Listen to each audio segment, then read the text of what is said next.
lap 48. He's already up into the outside wall there. That's where the damage on the right rear came. So we don't know if the tire went down as he went in the corner or what, but almost had it straightened out. Just made a little bit of contact with the right rear. Shouldn't affect him any.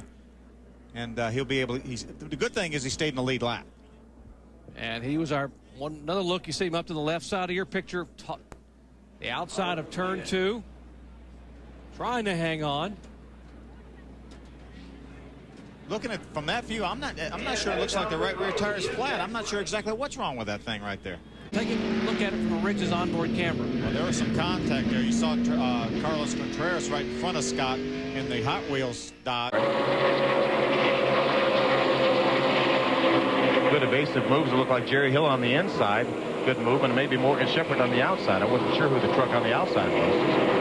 West in 1999. Here's what happened a moment ago. Looks like he just got in the corner a little bit too hard and got up in the loose stuff and got sideways, and unfortunately right out of room, and the right rear of the truck caught the outside wall and makes a pretty hard contact. Well, that will bring out caution for the... See him on the inside right there of Lance Hooper driving down into turn number 3. Gets down in the flat of the racetrack. See if he gets a little sideways. He made a little bit of contact with Lance. Didn't quite have enough room. Made a little contact and tried to turn the truck away from Lance, and around it went. That's that inviting flat part of the racetrack in turn 3. You have a little hump getting in there under braking, and it's a very unstable part of the racetrack, and actually bumped into the outside truck. Around your truck goes. He was trying to be generous. Don't want to jinx myself. He's going by the 03. Right a lap, Tom Carey going down in the corner. You see, it looks like they made a little contact, got a little bit sideways, and unfortunately in the corner, that's the worst part of the racetrack to get sideways, because you'd be at your maximum speed. And Jason made some pretty hard contact with the outside wall. Watch her. You see Tom Carey on the outside. Watch him drive down the back stretch here. Drive down into turn number 3. Let's listen to his throttle. Looks like Tom came down and made a little contact with the right front of Jason's truck, and it turned him around and made hard caution flag. Let's take a look at Brian Rose. Looks like maybe something happened to the engine, because, yeah, there's oil all over the racetrack. Hard lick into the wall. He blew an engine right at the wrong time, going in the corner at maximum speed. There was no way. Look at this, Doc. See all the oil and fluid and all the smoke.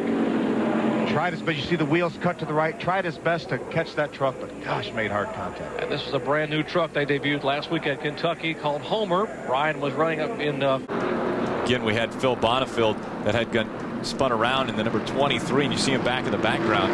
By himself, up kind of high. It looked like he was in the gray area. Tried to cut down, and around she goes. And then when the caution came out, you see J.C. Stout getting into the side of Bobby Hamill, probably just wasn't really aware that Bobby had slowed. In front there, getting a little bit loose, the 98. Oh, nowhere to go at all. I mean, he just crapped Robert to the top side. Watch it here again. Yes, he's down on the bottom of the racetrack, got loose, got into Bobby Dowder. Around he went. Robert Presley had already committed to the outside. Absolutely. See him coming off the corner right there on the inside of Terry Cook. Got a little bit sideways, trying to stay off of Terry Cook. Slid down, made contact on the inside wall. Hits hard on the inside wall. We'll take another look at that as we will come back to racing action here in New Hampshire and find out if anyone does pit strategy to win this race. See where Tracy is. There he is.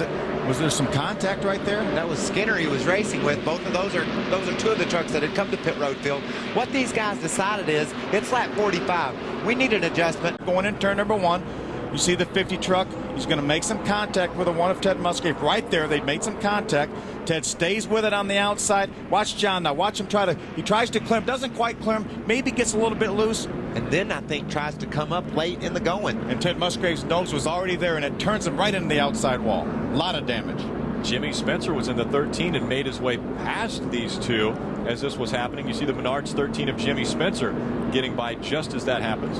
You know, when you're racing in that situation, the 50 truck got on the inside of the 1, and he tried to use him up. Replay here of the action.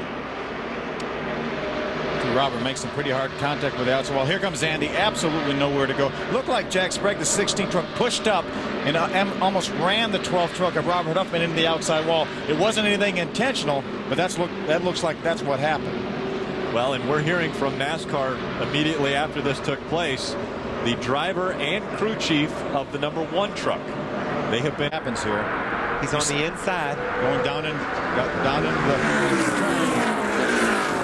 He's got loose. We see it so many times.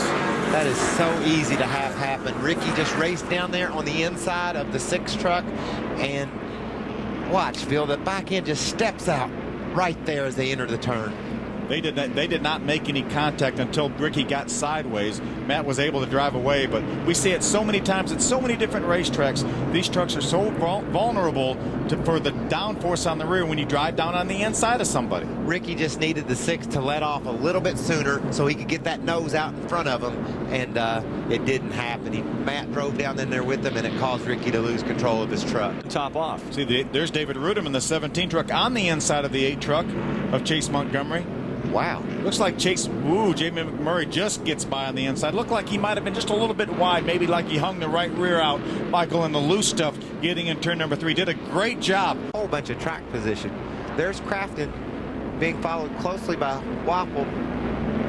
Wow. And that pretty much tells that story. Do you think there was something that happened prior to that we need to know about in order to know the whole story? That looked like payback a little bit. And then Travis Quapple does not drive like that, so you just wonder if maybe something happened on the other end of the racetrack. But there was obvious contact right there between Travis Quapple and Matt Crafton. We're going to take a look now at this accident. The 08 of Bobby Donner having problems with the 22. We're getting a report that they're not going to do a green white. Let's take a look at what happened. There he is. He drives in the corner just a little bit too hard. Looks like he was going to run into the back of the 65, and it looked like he locked the brakes up a little bit. Might have had a little bit too much rear brake. When you have too much rear brake, when you hit the brakes really, really hard, it will slide the rear wheels, and that may have been what happened. It makes some pretty hard contact. Mr. Excitement gets a little sideways, coming out of 4, can't hold on to it, gets spun around, and we're under caution. In a wreck. Let's take a look. There's Jimmy Spencer on the bottom of the racetrack. Remember, he was on the bottom of the racetrack earlier, spun on the inside. They make a little contact with the 17 of David Rudiman, turns him around. Skinner running the back of the 88. Mike Skinner ran in the back of Matt Crafton in the 88. Matt's going to take it straight to the garage area. A lot of damage to the Menard Chevrolet. And there's nothing, I mean, if you look at what Skinner does here, these 2 trucks get into each other, but watch Crafton slow down. There's nowhere for Skinner to go. The 60 truck slips through the middle of that. Good move by Chad Chaffin. There's another view right there. The 2 and the 17 make contact.